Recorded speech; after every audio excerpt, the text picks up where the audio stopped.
let's talk a little bit about Andrew Wood. Did you hang out with him a lot? Oh, yeah. I love the Malfunction documentary, the Andrew Wood Malfunction story. You know, he's kind of the crossing guard. Yeah. No, without it. He's glammy. He's wearing feather boas and stuff. He looks like Elton John a little bit. Yeah. Sometimes David Lee Roth. But you know what I mean? And well, that goes to what I was saying.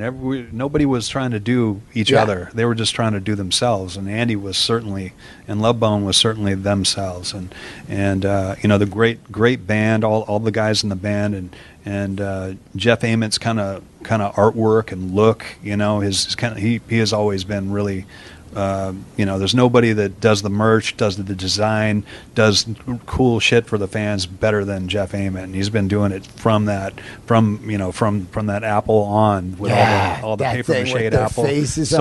Totally cool. And but yeah, I mean, Andy was. He was a great guy. He was a clown, just like you would see his persona on a stage. He was like that. I mean, I don't think we ever had a serious conversation, and I think Cornell and I were kind of a lot like that too. We were just kind of cracking jokes all the time. It was just all taking the piss out of each other or the situation all the time, and it was just a really comfortable hang. And you know, as far as everybody, you know, all of the bands.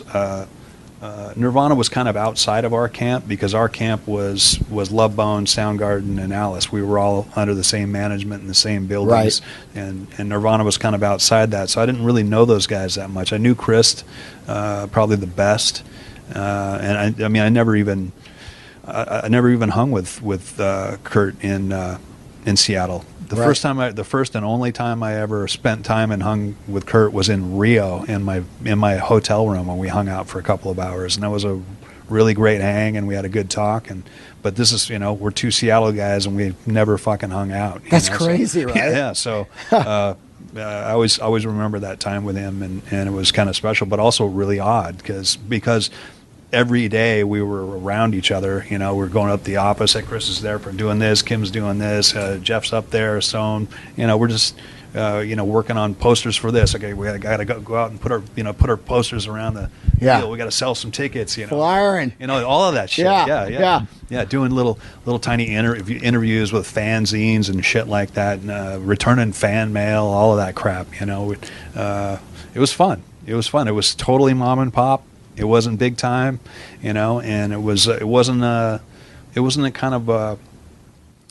was really kind of innocent and probably the best light of that word, and also in this business, because you know, nobody was really looking to take advantage, you know, like Susan had Soundgarden, Kelly had Mother Love Bone, and they jointly co-managed us, right? Yeah, they were a powerhouse for a while.